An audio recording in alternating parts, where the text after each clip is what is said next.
Brenda Spencer was a girl who suffered from alcohol and drug addiction as a teenager. After her parents separated, her and her father Wallace Spencer slept on a single mattress on the floor of their house that was littered with empty beer bottles.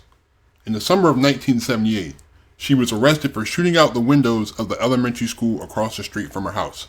After this incident, it was suggested that Brenda be admitted to a mental hospital for chronic depression, but her father refused to let her go there.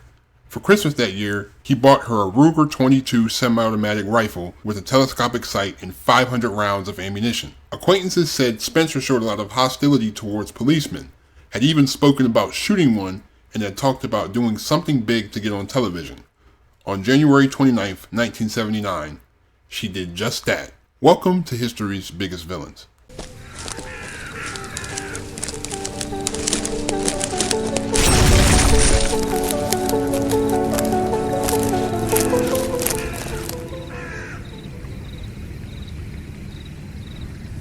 Brenda Ann Spencer was born on April 3, 1962 in San Diego, California to Wallace and Dot Spencer. From an early age, it was clear that Brenda was troubled, and her parents' separation in 1978 didn't help. After the separation, she lived with her impoverished father, sharing a mattress with him on the floor of their house that was cluttered with empty beer bottles. Although she had potential as a photographer, even winning first prize in a Humane Society competition, she was generally uninterested in school. In high school, her teachers often wondered if she was awake during class.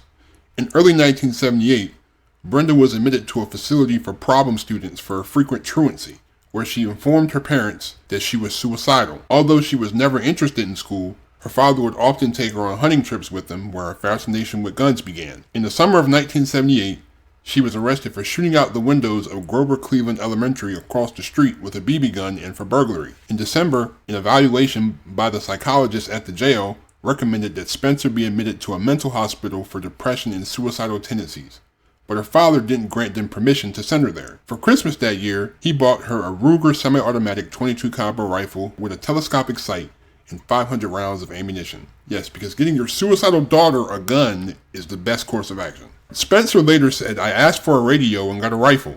When asked why he had done that, she answered, "He bought the rifle so I would kill myself." On January 29, 1979, Brenda aimed her new rifle out the window of her home at the Grover Cleveland Elementary School across the street. Her first targets were a group of children waiting for the principal, 53-year-old Burton Ragg, to open the gates to the school. She shot and injured 8 children, beginning with 9-year-old Cam Miller, simply because he was wearing her favorite color, blue. Other children in down coats were targeted too, and Spencer later was quoted as saying she enjoyed seeing feathers fly as she shot them. Ragg was shot and killed as he and another teacher tried to help children. 56-year-old custodian Mike Suchar was also shot and killed trying to pull a student to safety. Robert Robb, a 28-year-old police officer, was responding to the incident when he was shot in the neck, but would ultimately survive. Robb was awarded a Medal of Valor for rushing forward to try to save those who had been shot. The police moved a garbage truck in front of the school entrance to obstruct her line of fire, avoiding further casualties. After firing 36 shots, she barricaded herself inside her house in a 6-hour standoff with the SWAT team. SWAT officer Jim McGinley said he took up a sniper position on a neighbor's roof, with his rifle trained at the Spencer back door. SWAT officer Marty Dewitt aimed his rifle at the front door from the safety of a schoolroom. They said they had a green light to kill Spencer if they had the opportunity. But Officer Paul Olson, the primary negotiator, talked to Spencer on and off on the phone for hours, urging her to throw out her gun and surrender. At the same time, crime reporter Steve Wygand of the San Diego Union Tribune began calling houses around the area to see if he could track down witnesses to the event. The first number he called was the house across the street from the school, which was where Brenda had been shooting from. Wygand was surprised that someone answered, and slightly more surprised that it was the voice of a young girl. It was just after 9 a.m., and the person identified herself as Brenda. Wygand asked if she had heard the shooting or if she knew anything about the incident. "Yes, I saw the whole thing," she replied. He didn't know at the time that Brenda had paused her shooting spree to answer the phone. He asked Brenda if she knew who did it and where the shots were coming from. She said she saw everything. It was a 16-year-old kid, and the shooting was coming from 6356 Lake Atkin Avenue. "Isn't that your address?" he asked, thinking that she might have been confused by the question. "Sure. Who do you think did it?" she responded with a laugh before hanging up the phone. He called her back after that conversation and she agreed to chat. She confirmed that she had started shooting at 8:30 a.m. that morning and was using a .22 caliber rifle her father gave her for Christmas. She continued over the phone, "I just started shooting. That's it. I just did it for the fun of it," she continued. During this longer conversation, Steve stood up at the desk, realizing that he might actually be speaking with the suspect. "I just don't like Mondays. Do you like Mondays? I did this because it's a way to cheer up the day." "Nobody likes Mondays," Brenda said calmly. She also told police negotiators the children and adults whom she had shot were easy targets and that she was going to come out shooting. After 6 hours, she surrendered and left the house after being promised a Burger King meal by negotiators. Police officers found beer and whiskey bottles cluttered around the house, but said Spencer did not appear to be intoxicated when arrested. Spencer was charged as an adult for her crimes. She pled guilty to 2 counts of murder and assault with a deadly weapon, as 9 counts of attempted murder were dropped. On April 4th, 1980, the day after her 18th birthday, she was sentenced to 25 years to life in prison. While in prison, she was diagnosed with epilepsy and received medication to treat epilepsy and depression. Under the terms of her sentencing, Spencer became eligible for hearings to consider her suitability for parole in 1993. I want to once again get back to the morning of the shooting. It's real because I did it, and I take responsibility for doing, the crime itself. I remember up to a certain point clearly, and that was, I guess, when the drugs started to kick in, because all that morning I had been drinking and taking the pills with the whiskey and stuff. Past a certain point, it just all kind of phases out. I can hear people out there saying that even though you were on drugs, you were cognizant because you took the rifle and you took aim and you shot those people. Actually, I wasn't, though.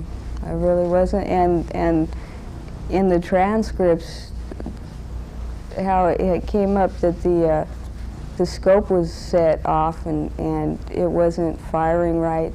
The weapon itself wasn't even firing right. They had trouble aiming it, the police. And you couldn't aim with it because of how the scope was. It was knocked off. So the implications of that are?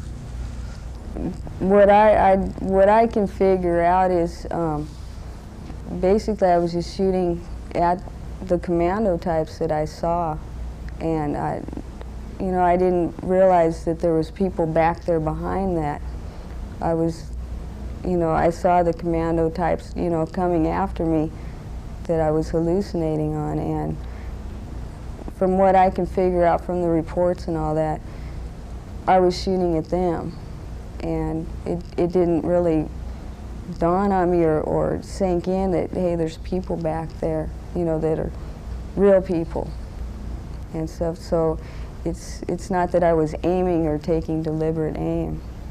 It was that they got hit because they were behind what I was seeing. After her first hearing in 1993, Spencer said that she hoped police would shoot her and that she was taking a combination of whiskey and prescription pills at the time of the crime, although the results of the drug tests done when she was arrested were negative. Then at her 2001 parole hearing, Spencer claimed that her father had been subjecting her to beatings and sexual abuse, but he said that the allegations were false. The parole board chairman said that as she hadn't previously told anyone about these allegations, he doubted that they were true. In 2005, a San Diego district attorney cited an incident of self-harm from 4 years earlier, when Spencer's prison girlfriend was released, as showing that Spencer was psychotic and unfit for parole. Earlier reports indicated that Spencer had scratched the words courage and pride into her own skin, but she corrected this during her parole hearing as reading unforgiven and alone. You're saying this stuff like it makes you seem even more sane. Okay. In 2009, the board again refused her application for parole and ruled it would be another 10 years before she would be considered again. In August 2022, Spencer and the board of parole hearings agreed that she wasn't suitable for parole and that she would not be eligible for another hearing for another 3 years as a result of this agreement. She remains in prison at the California Institution for Women in Chino. Her next opportunity for parole will be in 2025. She'll be 63 years old at the time. The fact that she really thinks that she's going to get out on parole and she still hasn't admitted she really hasn't offered any type of remorse. When you saw the video, it had been almost 15 years after she did this, and she's still trying to say, oh, it was commando types and I was on drugs and I didn't know that there were actual people, and like when I shot the commandos, I didn't know that it was like real people, and I didn't know, and I was on the, and then 8 years later, you didn't tell anybody at the time that you got arrested 22 years earlier in 2001. Now you're like, my father was abusing me now. Like I've been abused, and that was what led to the, like, you're just a hopeless case at this point, and it's just insane. It's super insane. Like, RIP to the 2 victims of this incident. Like, the fact that she said she loved watching the feathers fly as she shot children, and she shot one boy because he was wearing blue. She wanted to kill children. Like, this is just really what it is. It was just insane. The fact that she's suicidal and depressed, and her father buys her a gun instead of getting her mental help. Like, that's stupid. Anyways, she's in prison where she belongs. She really doesn't need, I don't know why they're even trying to consider her for parole. Like, let her stay in prison. But, thank you for watching. Leave a like if you enjoyed the video. Hit that subscribe button if you're new to the channel. Also, don't forget to turn on my post notifications if you haven't already. Please be safe. Have a great day. Stay on the grind. I'm out. Peace.